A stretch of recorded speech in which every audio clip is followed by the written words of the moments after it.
दूसरी चीज़ सर आपके चाइल्डहुड से जुड़ी है, थोड़ा आपके पापा के बारे में बताइए। आपके पापा ने भी बहुत सारा काम किया है एक्टिंग में, उनके ऊपर थोड़ा फोकस। मेरे पिताजी बहुत ही प्रख्यात और लोकप्रिय थिएटर और सिनेमा, रेडियो और टेलीविज़न के एक्टर, डायरेक्टर और प्रोड्यूसर रहे हैं। लेकिन उनकी पीक ऑफ हिज यूथ में, जब मैं करीब 7-8 साल का था, 8-9 साल का था, तो जैसा कि हम सब मोटे तौर पर कहते हैं कि जो कलाकार होता है एक, वो हमेशा जो नहीं दिखता है उसकी शोध में, उसकी खोज में रहता है। तो पागल होते हैं थोड़े हिले हुए रहते हैं नॉर्मल, आमतौर पर जो कलाकार होते हैं। तो मेरे पिताजी भी उन्हीं में से एक थे। तो उन्होंने मैं जब 7-8 साल का था तो उन्होंने संन्यास लिया and he was in Himalayas. वो 20 साल फिर हिमालय चले गए थे। फिर पूरा भारत भ्रमण करते हुए अभी कुछ सालों पहले मुझे पता चला है कि वो यहाँ गुजरात वापस जूनागढ़ के पास, गिरनार के पास उन्होंने एक अपनी छोटी सी कुटिया बनाई है और स्वामी समयानंद गिरी के नाम से संन्यास लेने के बाद ये उनका नया नाम है। और करीब 40 साल में मैं 3 बार उनसे मिल पाया हूँ प्रत्यक्ष तौर पर। हालांकि उनके बारे में उनके जो कुछ दोस्त और जो कुछ हमारे परिचित हैं कॉमन, वो बताते रहते हैं कि वो सब ठीक हैं।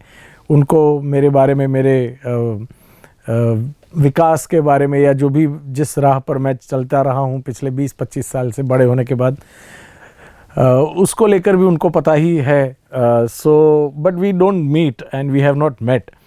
तो वो एक अपने उस आदि भौतिक और मैं ऐसा क्यों हूँ और मैं यहाँ क्यों हूँ, इस सवाल की खोज में जो हर कलाकार कभी न कभी निकलता है, वो सब कुछ छोड़कर, हमें छोड़कर निकल गए थे।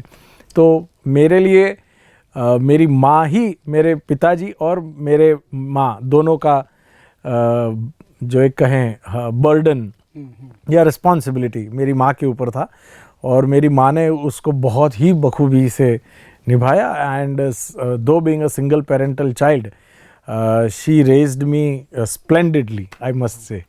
So this is very challenging and emotional moment। जैसे भगवान बुद्ध यशोधरा को छोड़ के, उनका छोटा बेटा भी था, और राहुल को छोड़ के खोज में निकल गए थे, तो ऐसा ही कुछ आपके लाइफ में घटा होगा।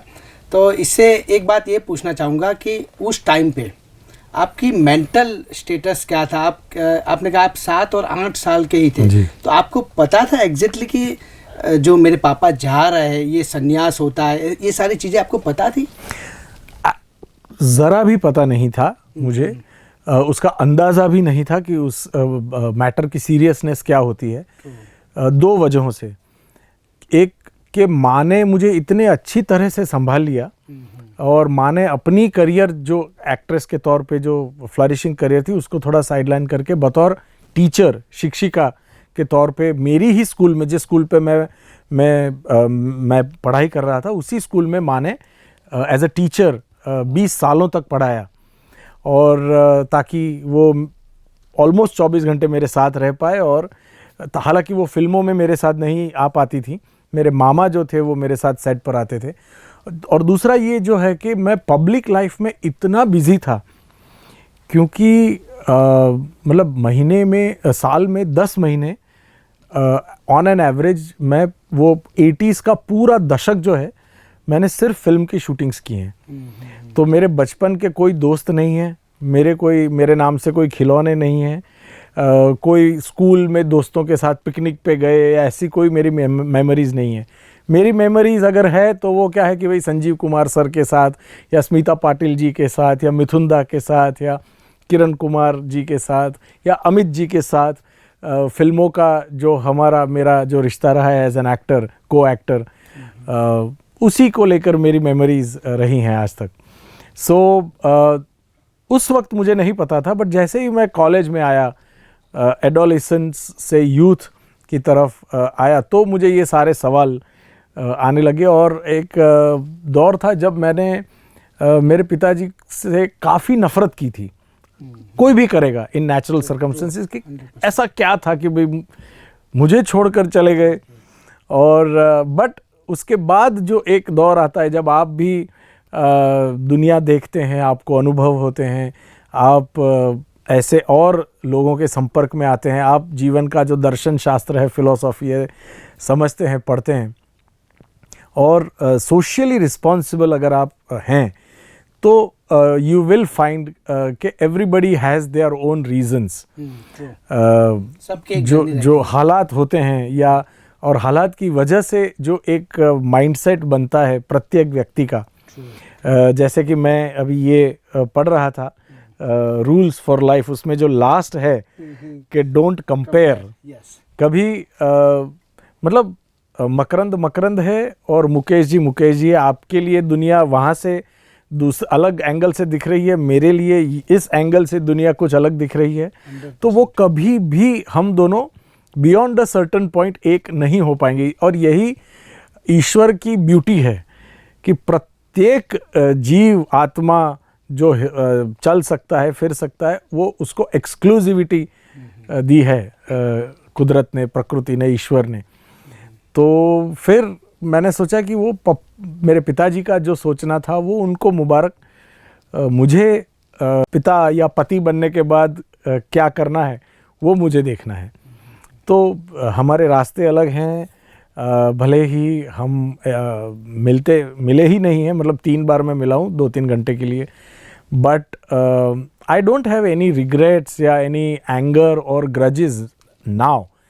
अब इस उम्र में जब कि मैं अपनी अर्धशतक मनाने जा रहा हूँ अगले साल अपनी ज़िंदगी का, तो आई हैव एब्सोल्युटली, मतलब ऐसा भी नहीं है कि उनको माफ़ कर दिया, या हम कौन होते हैं माफ़ करने वाले, वो उनकी नियति थी। रोकना चाहूँगा। सो आप अभी आपकी मदर और वाइफ के साथ, फैमिली के साथ रहते हैं। जी। अगर ये एपिसोड अभी आपके पापा देख रहे हैं, जी, तो उनको आप दिल से क्या कहना चाहोगे सर? अरे थैंक यू सो मच मुझे इस दुनिया में लाने के लिए क्योंकि आज भी जो मेरे पिताजी और मेरी माँ को जानते हैं, वो इतना काम करने के बाद भी मुझे एक टॉन्ट मारते रहते हैं कि सब कुछ ठीक है, लेकिन तेरा बाप इतना बढ़िया एक्टर था, तू अभी उतना नहीं बन पाया है।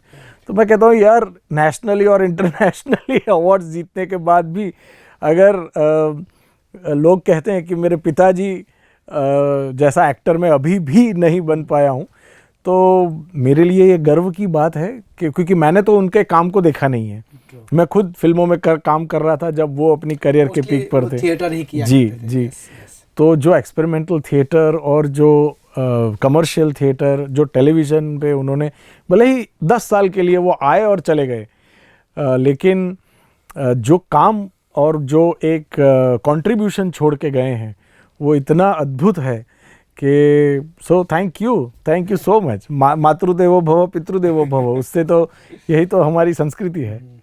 इसके ऊपर मैं बॉलीवुड फिल्म का एक कोट करना चाहूँगा, बेटा चाहे कितना भी बड़ा हो जाए, बाप के सामने बेटा ही रहता है। एब्सोल्युटली।